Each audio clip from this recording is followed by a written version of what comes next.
Bonsoir Antoine Lacroix. Bonsoir Jean-Lémarie. Maped est un des leaders mondiaux des fournitures scolaires. Vous venez de racheter une autre société française qui s'appelle Heller Joustra pour 1,5 million d'euros. Dans ce groupe, il y a deux marques historiques. Heller qui produit des maquettes d'avions, de voitures.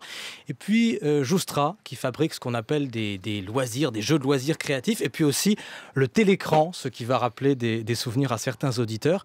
Que vont devenir ces deux marques, Antoine Lacroix ?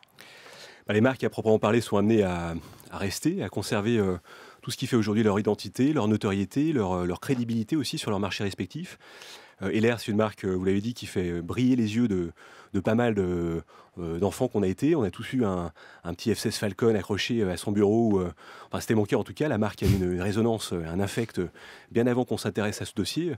Dans le cas de Joustra, c'est très clairement l'entreprise qui nous a fait nous rapprocher de ce groupe, puisqu'elle s'inscrit comme, je dirais un petit peu le pendant naturel de nos activités de coloriage, puisque une grosse partie du développement de Maped ces dernières années s'est fait au travers d'une gamme de coloriage qu'on a lancée en 2008.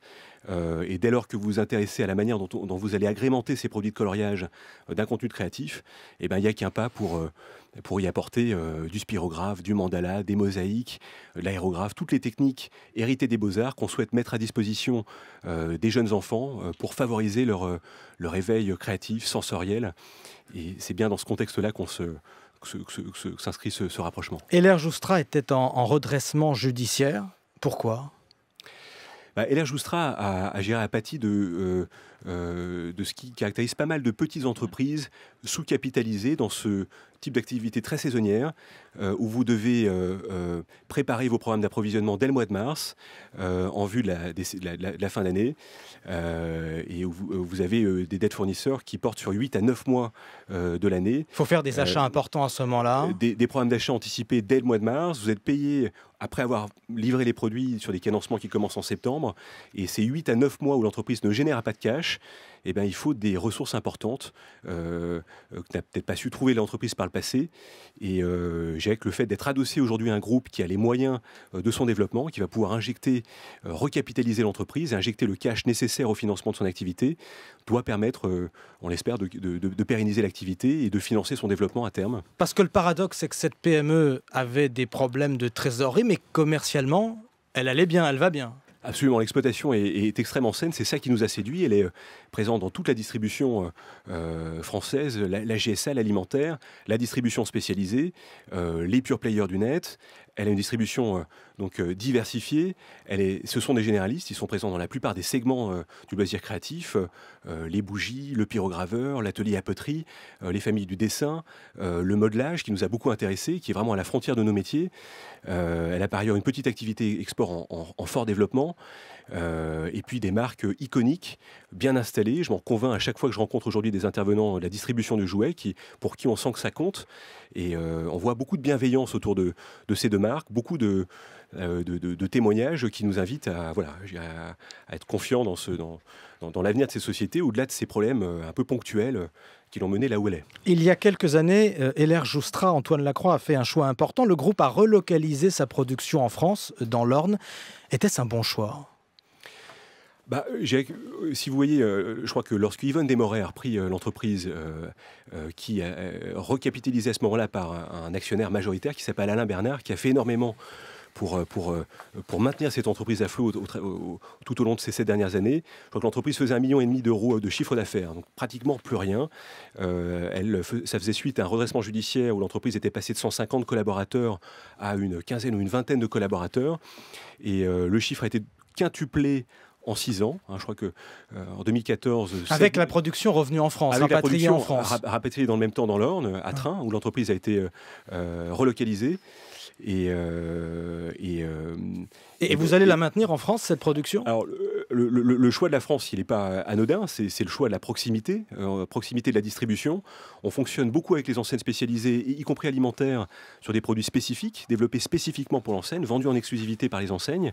Et pour développer un produit, pour bâtir un cahier des charges produit en mars, sur un produit qui doit être livré aux enseignes en septembre, vous avez besoin d'avoir cette proximité avec les acheteurs, avec Donc là, ça les a chefs du de produits sens de la d'être en distribution. France directement. Et ça fait beaucoup de sens. plus la proximité logistique évidemment, plus le fait de contrôler la qualité des produits, la partie réglementaire qui devient lourde sur ces marchés du jeu et jouet. Donc incontestablement un choix judicieux en 2008 et qui est peut-être encore plus pertinent aujourd'hui. Un dernier mot peut-être sur l'euro aujourd'hui qui est particulièrement faible par rapport au dollar et qui offre pas mal de perspectives à l'exportation pour des entreprises localisées en France et en Europe. Combien de salariés allez-vous garder chez LR Joustra? L'offre qui a été accordée par le tribunal de commerce d'Argentan vendredi 11 prévoit donc 30 emplois à plein temps. Ça, c'est la promesse qu'on fait. 4 salariés sont en cours de reclassement également au sein du groupe MAPED. Donc l'intention, bien évidemment, et au travers des montants qui ont été investis dans cette affaire, l'intention de conserver ce site de train, les ateliers de production, la logistique et les activités support qui demeurent dans l'Orne. Alors que, je le rappelle, 80% des jouets dans le monde sont encore produits en Chine. Donc c'est vraiment là un acte, un choix important. MAPED est une entreprise beaucoup plus grosse. Vos crayons, vos gommes et vos compas sont distribués dans 125 pays. Votre siège à vous est toujours en Haute-Savoie. Est-ce que vous aussi, vous produisez en France, Antoine Lacroix ? Alors on produit en France nos activités historiques. L'entreprise a été créée en 1947 et a vendu pendant 50 ans des compas essentiellement, à l'époque où les compas étaient destinés aux ateliers de graphisme, d'architectes et où c'était un outil professionnel. Le compas est devenu un article purement scolaire. Il pèse encore pour un peu plus de 10% dans le chiffre d'affaires du groupe. Mais aujourd'hui, on est un groupe qui est familial, vous l'avez dit, qui est français parce qu'on a notre siège social à Annecy. On emploie 200 personnes à Annecy, mais on emploie par ailleurs plus de 2000 collaborateurs au travers le monde, au travers de 20 filiales. On va faire un peu plus de 200 millions d'euros cette année de chiffre d'affaires. Avec des quantités astronomiques de taille crayon, de gomme, vous en êtes où ? On est sur des marchés de volume, vous l'avez dit. On fabrique, pour vous donner une idée, 100 millions de taille crayon par an. En France, on fait un peu plus de 30 millions de gommes. Et donc, c'est effectivement on a des taux de contact, des taux de pénétration sur nos marchés où on est leader qui sont très importants. Et je vous repose ma question sur la part française de votre production. Quelle est-elle aujourd'hui ? J'imagine à peu près 10%. Je n'ai pas fait le compte. En tout cas, c'est toutes les gommes extrudées et les compas traditionnels qui sont maintenus tels qu'ils étaient. Et qu'est-ce qui vous permettrait de faire davantage en France aujourd'hui ? C'est une excellente question. On est sur des marchés extrêmement bataillés en prix, avec des savoir-faire qu'on trouve en France, mais qu'on trouve aussi fortement du côté de Shanghai, où on a un site de production très important qui emploie 900 personnes. On a des activités au Mexique, en Argentine. On veut être près de nos marchés de destination. On veut servir la distribution locale et le consommateur au travers d'une présence de proximité.